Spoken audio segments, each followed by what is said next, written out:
Welcome to the OK, Let's Learn podcast. And today, let's learn about Alexander the Great.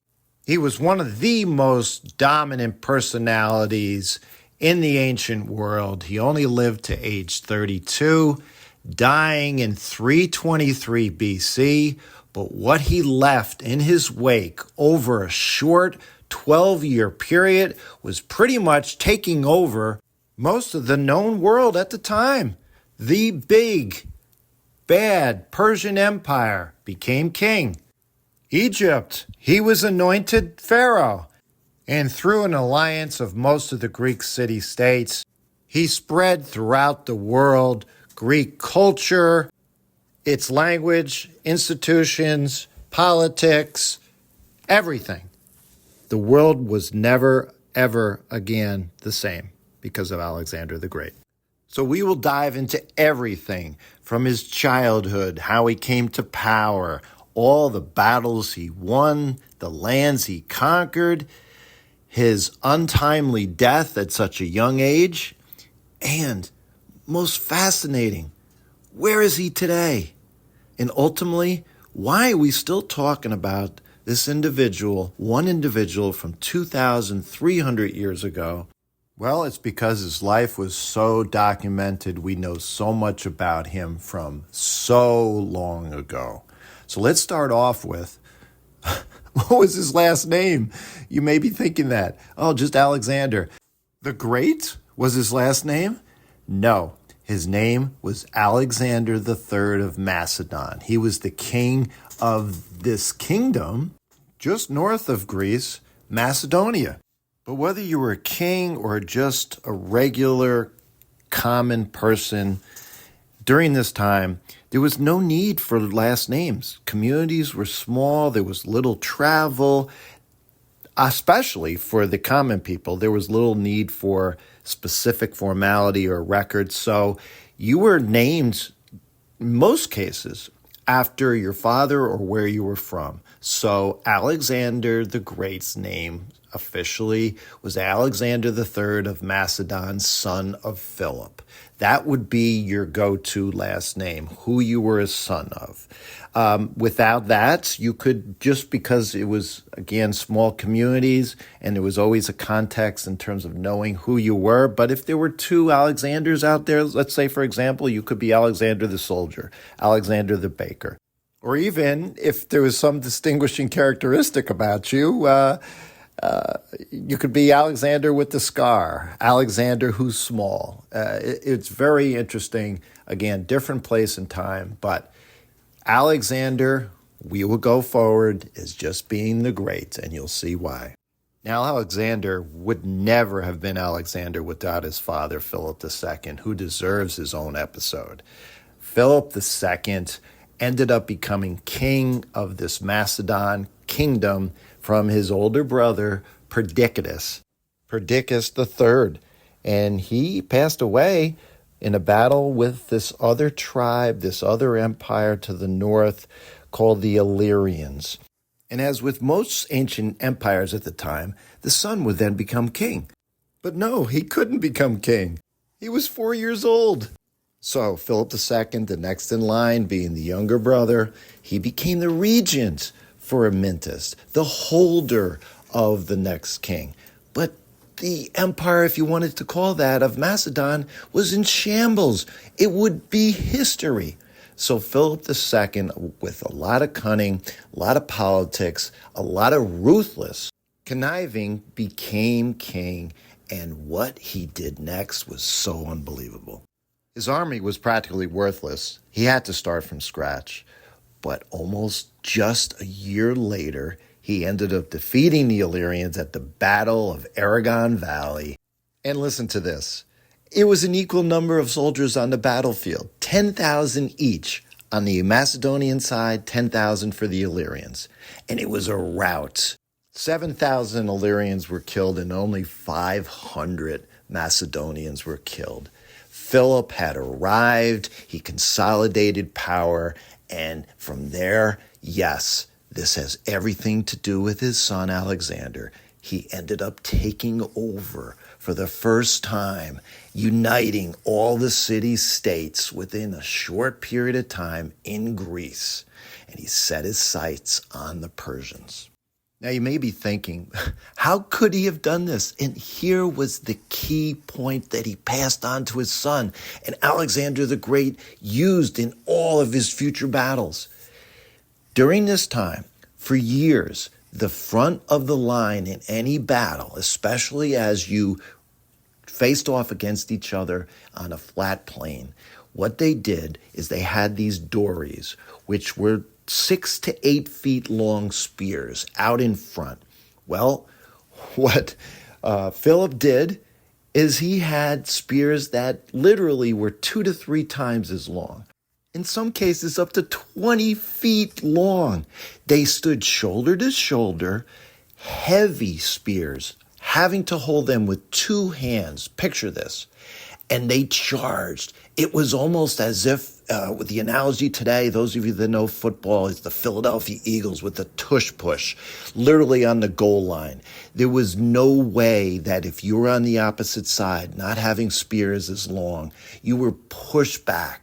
So with this strategy, what Philip ended up doing with his cavalry, the men on horses, on the flanks from left to right, would then literally charge and attack the exposed middle of the enemy that was smack in the middle, that literally couldn't move because it was paralyzed by these long spears. They were called sarissas. And this new formation was called the phalanx. And Alexander used it to his advantage throughout his campaigns. And what was really ironic is, how did Philip learn about this? Because he was a future king. During this time period, often future royalty were taken hostage by enemies. Thebes, a powerful city-state at the time, actually took Philip as a hostage when he was only 14 years old. And like I said, this was customary, but what you may be thinking is, no, he wasn't treated bad. In fact, it was almost the opposite. It was like a negotiation, like a treaty to keep your enemy at bay. So what did Philip do? He learned all these military strategies. While he was at this young age, he was there for 3 years. So he took, when he was released, when there wasn't any more reason to keep him as a hostage, he was released, and he used all the knowledge that he had learned to create these great military strategies. But just as he was at the height of his fame, Philip II was killed by his own bodyguard as he was in a procession at a wedding. The bodyguard ran away and immediately was killed by other bodyguards. So just like John F. Kennedy, all these years later, the conspiracies started right away, and they're still around today. We don't know exactly the circumstances. Was it his bodyguard, this disgruntled employee, that was only the one involved? Was it actually his wife, Alexander's mother? Philip II had a lot of wives. Was it her that was involved? And yes, Alexander. There were some that thought that he was involved. He had actually had some tension conventions with his father. He had left the kingdom for 6 months. There were arguments that centered around his legitimacy to be the future king. There were people in Philip's orbit that didn't think that Alexander should be king because, believe it or not, Alexander's mother was from outside Macedonia. So these were all the circumstances surrounding the aftermath of his death. But Alexander, through a sheer force of will, ended up taking over the kingdom of Macedonia. And yes, we spent so much time talking about Philip II because Alexander now was at the right time, the right place, with the right army, poised to literally take over the big bad Persian Empire, because this is what Philip wanted, and he was ready for it, and Alexander stepped right in. But remarkably, only at the young age of 20. Now, this is important to realize as we step back with his childhood. I don't care how much money you have. I don't care how much someone prepares you for being a king. You have to have the personality. You have to have the grit, the determination. And Alexander, by all accounts, had this. Two important events occurred in his life. One was just more of a kind of story and insight into his character and his determination. And the other one was just pure brilliance from his father. The first was this story about Bucephalus, this crazy, really determined horse that no one at the time could tame, could ride. And sure enough, one day, Prince Alexander, noticed that every time one of his cohorts in this academy that was trying to mount the horse was failing because he noticed that Bucephalus was afraid of his own shadow. So what did Alexander do? He turned him around and he was able to then mount him easily. And this beautiful horse, all black with a white stripe between just above his eyes, this became his loyal companion for the rest of his life. Bucephalus ultimately had a city named after him. If you know Alexander, you have to know about his horse. The second most important aspect of his early life wasn't a story. It was that Philip II had got the most brilliant person in the known world at that time to tutor Alexander. Alexander's tutor was Aristotle. It was like having Einstein as your own tutor. When you have enough money, you can pay for anything. And interestingly enough, Aristotle at this point was so well known that he ended up only tutoring him with the assurance that his hometown was rebuilt. Stagira is where he grew up.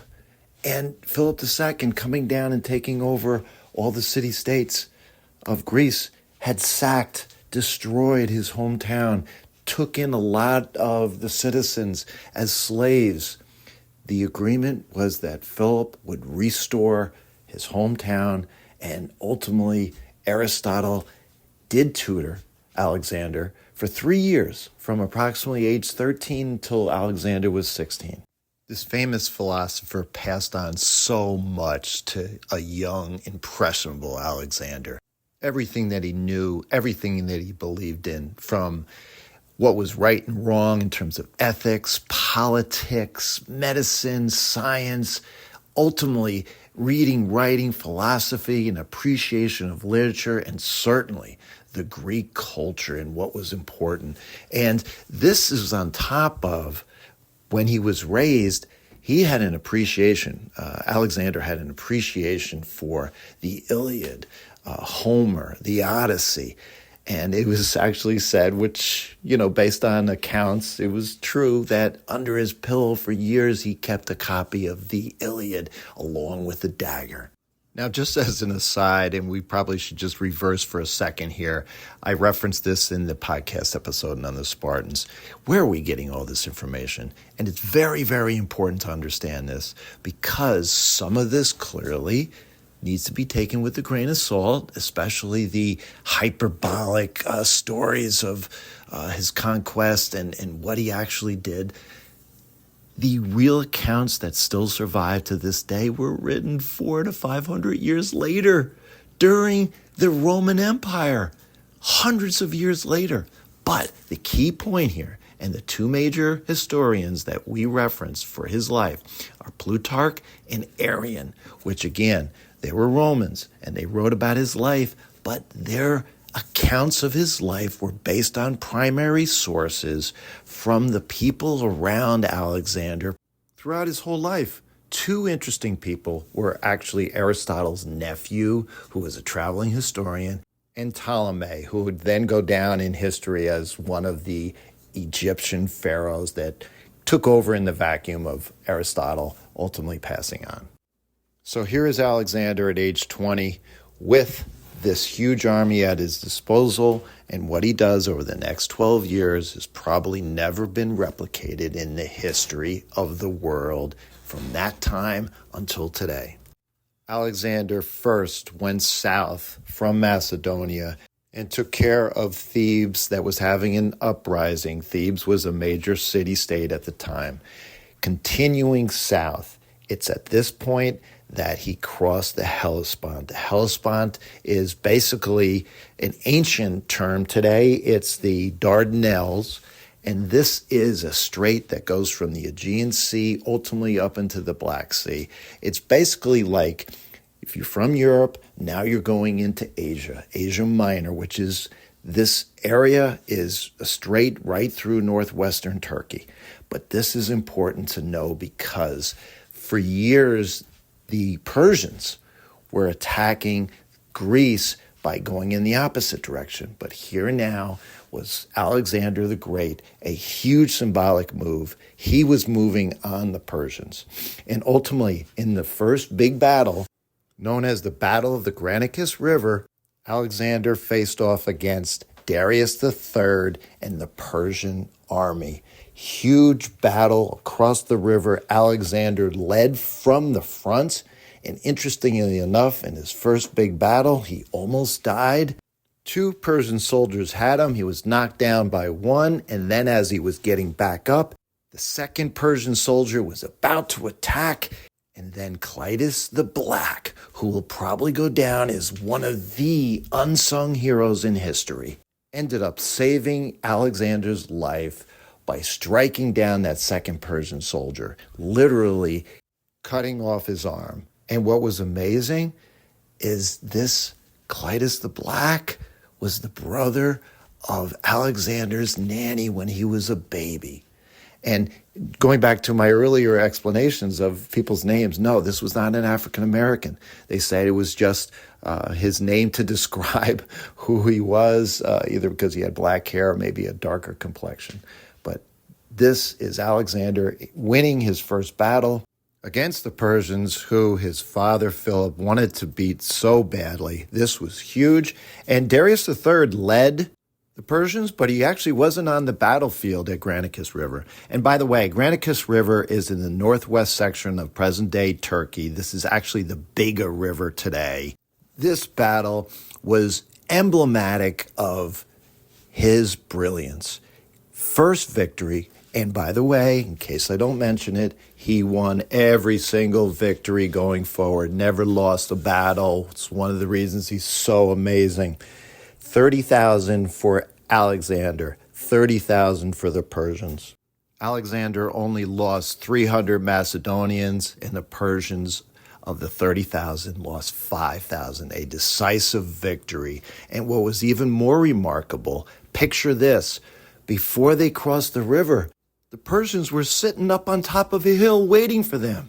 They clearly had an advantage, but Alexander didn't wait. He put his less effective soldiers right in the middle, crossed the river. The Persians were distracted, ended up engaging in the middle, and Alexander on the flanks came with his cavalry. They held them back in the middle, and again, with his strategy that I spoke about earlier, they crushed them in the middle. Decisive early victory. From here, Alexander ends up taking over many cities in the northwestern part of present-day Turkey, known back then as Anatolia. And by the way, the Persians didn't call themselves Persians. They were the Achaemenid Empire. From here, Alexander goes south into Anatolia to this area known as Gordian. The Gordian knot. Those of you that are familiar with Alexander, apparently there was this knot that no one could untie. It was attached to a chariot, and sure enough, as a prophecy had said, whoever can untie this Gordian knot would take over all of Asia. Alexander goes there, looks at it, basically takes out his sword, slices through it, and walks away. And he said to himself, I guess I'm going to take over all of Asia.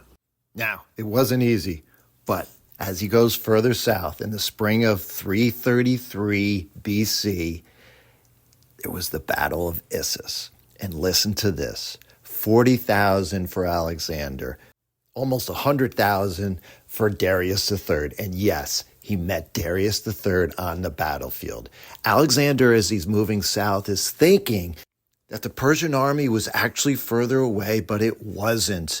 It ended up coming up behind Alexander to the north, and Alexander had to turn around on a dime and then go back and meet Darius. The Persian army, their idea was to literally cut off the supply lines, and Alexander wasn't looking good. The numbers were against him, but here's what he did. He realized in this moment that, in fact, the terrain where the battle was about to occur was in his favor. Think of the Persians coming towards you from the north. You've got 10 lanes on a highway, and what ended up happening is called a bottleneck. The 10 lanes ultimately ended up going into 2 lanes. So the advantage of all the extra soldiers on the Persian side was wiped away. And that's what Alexander did. Leading from the front, he charges within a small, narrow pathway. The Battle of Issus ended up being a complete wipeout, brilliantly done by Alexander. And here was even the worst part. They ended up losing. The Persians lost because they ended up seeing their leader Darius run away in the battlefield. Alexander was personally going after him. He saw him in the chariot in the middle of the field. Darius was so confident, he brought his whole family, like they were going to have a picnic up on top of the hill and watch this defeat. It turned out to be the opposite. His mother, Darius's mother, wife, and children all were left on the battlefield, and Alexander brought them in, actually treated them well. But here was Darius completely like a dog walking away with his tail between his legs, defeated by Alexander, the Battle of Issus. With his army compromised, Alexander goes after his navy. And to do that, he went south into present-day Lebanon, takes over the Phoenician city-states. They pretty much welcome him. They saw that he was successful against Darius. They welcomed him, offered no resistance except this one island, which is south of present-day Beirut. It was called Tyre, Tyre, and was Alexander livid with the people from Tyre.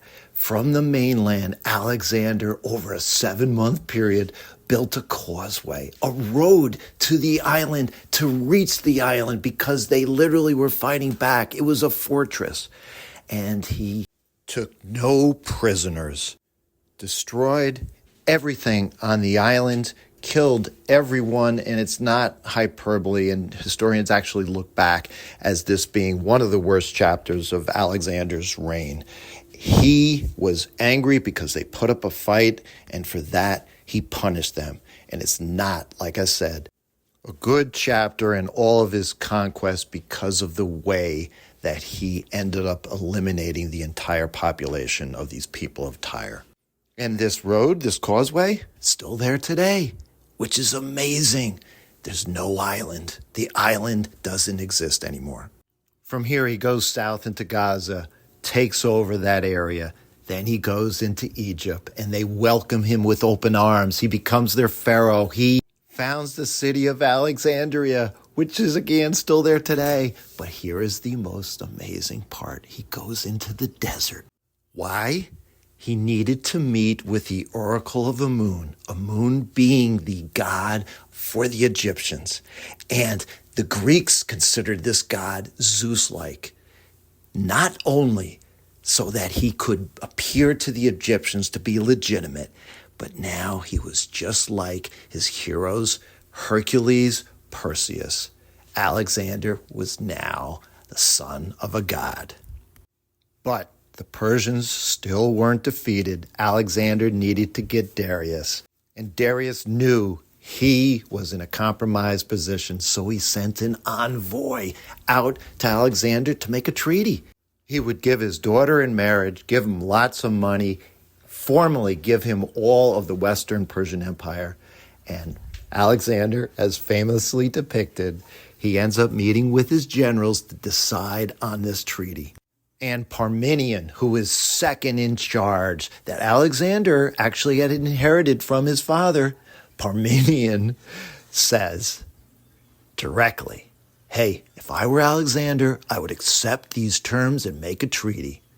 And Alexander says, so would I if I were Parmenion.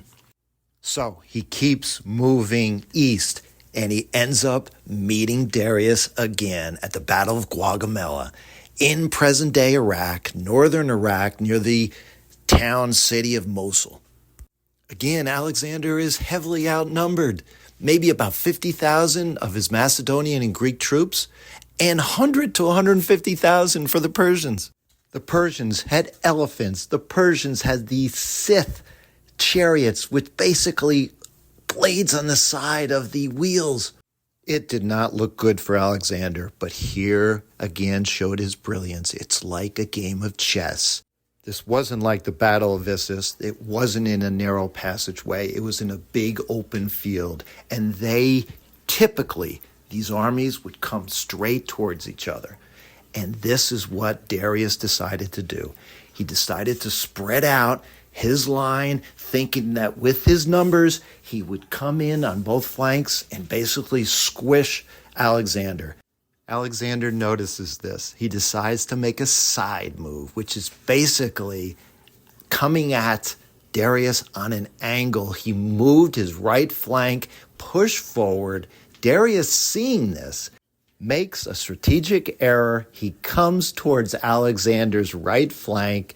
And what happened? Because Alexander held back his left flank, he then saw the move with the opening being exposed, charges straight into the middle of the Persian line. Darius sees this. He literally runs away. Second time it happened, and all of his soldiers retreat. It was, again, a decisive victory. It's really hard to place numbers, but between modern sources and ancient sources, 40,000 Alexander troops, only 2,000 passed away. Double that on the Persian side, 100,000 troops, almost half. They say 40,000 Persian soldiers were defeated. Darius now is on the run. He's trying to regroup, but his men around him had given up on him. He wasn't just in trouble with Alexander. Bessius, one of his faithful companions, ends up kidnapping him, literally throwing him on an ox cart, thinking that they could deliver Darius to Alexander as a peace offering. Alexander hears this, moves to get Darius alive. Bessius and his group of traitors realize, as Alexander's approaching, it's not working. They kill and leave Darius off on the side of the road. Alexander comes in, sees Darius. He ends up passing away, and Alexander's livid. He goes after, because he's now king, remember, he goes after Bessius and has him killed. Now he's king of Persia. The Persian Empire doesn't exist anymore. It's Alexander. And he adopts a lot of Persian customs. He dresses as if he's a Persian. And this was done strategically. It was so the Persians would accept him as their new ruler, but this caused a lot of stress and anxiety and pushback from his own troops, his own buddies from Macedonia that have been on this journey forever. Now you would think, this is it. He's conquered the Persians, but no, he wanted to continue going to, at that time, the edge of the world, the end of the world, the known world at that point. The Greeks thought going into India, that's it. And from there, it was an ocean that circled the rest of the world. So Alexander insisted on pushing further into India, many battles, and yes, he won each one, but there was river after river, and he said, it's just another one, and across the river we will be at the end. But no, at a certain point, his soldiers gave up on him. It seemed like there was a mutiny about to happen, and they just convinced him, we got to go back home, Alexander. Alexander ultimately begrudgingly agreed. They ended up heading back, and Alexander made a huge error, one of the few strategic errors. He split his army into two, half of them going through this desert. Southern Pakistan and Iran today, 3/4 of this contingent of soldiers ended up passing away. It was brutal. He ended up putting down another mutiny. And then, when things calmed down a little bit, he had this mass wedding. Listen to this. 80 of his top generals ended up marrying Persian noblewomen. And up to 10,000 soldiers also married Persian women. The idea was to assimilate, obviously, both cultures together. It was definitely something that wasn't agreeable to the old Macedonian soldiers, but nevertheless, this happened. And now he finds himself in present-day Iraq, Babylon. After a heavy night of drinking, he ends up developing a fever. On June 10th, 323 BC, he ends up passing away. It was about 10 days after developing this fever, and still today we don't know. Was he poisoned? Was he killed?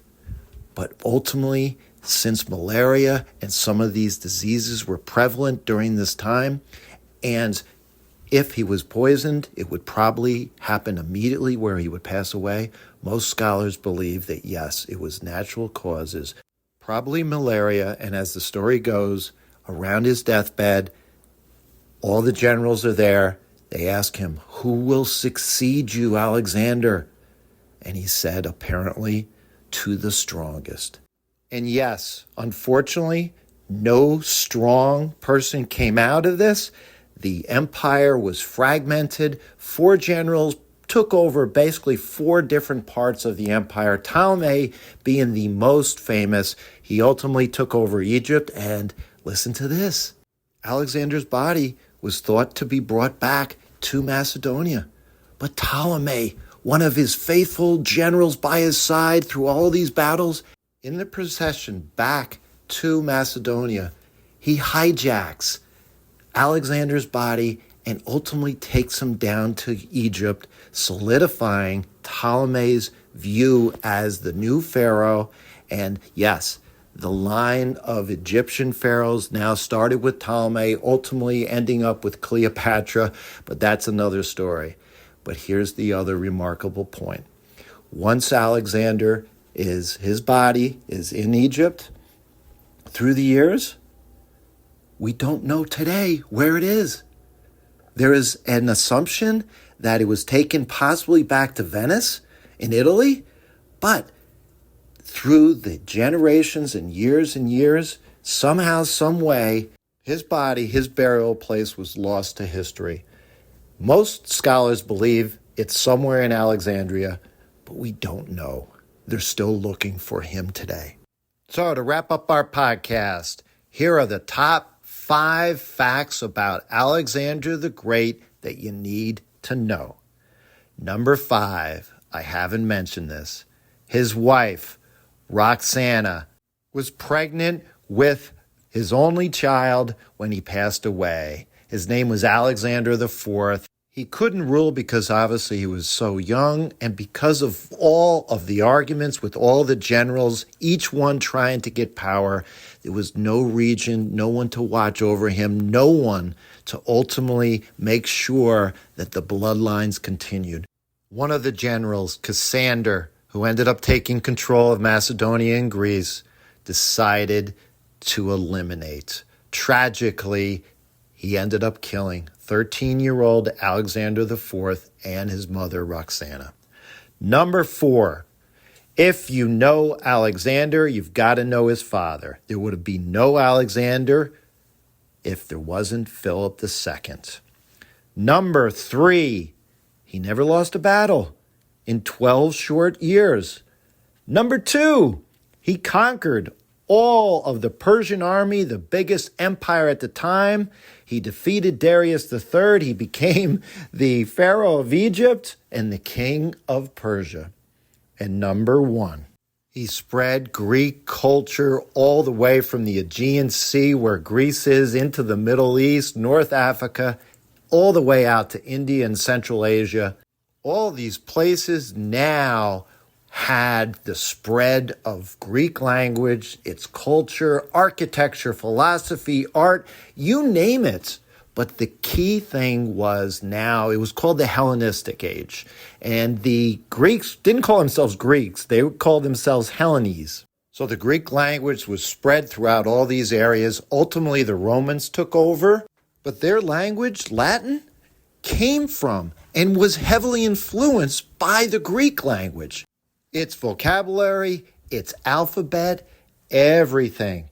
And ultimately, as you know, the Romans ended up taking over most of Europe, and here we are all these years later. Western civilization, you can argue, had as its foundation Greece.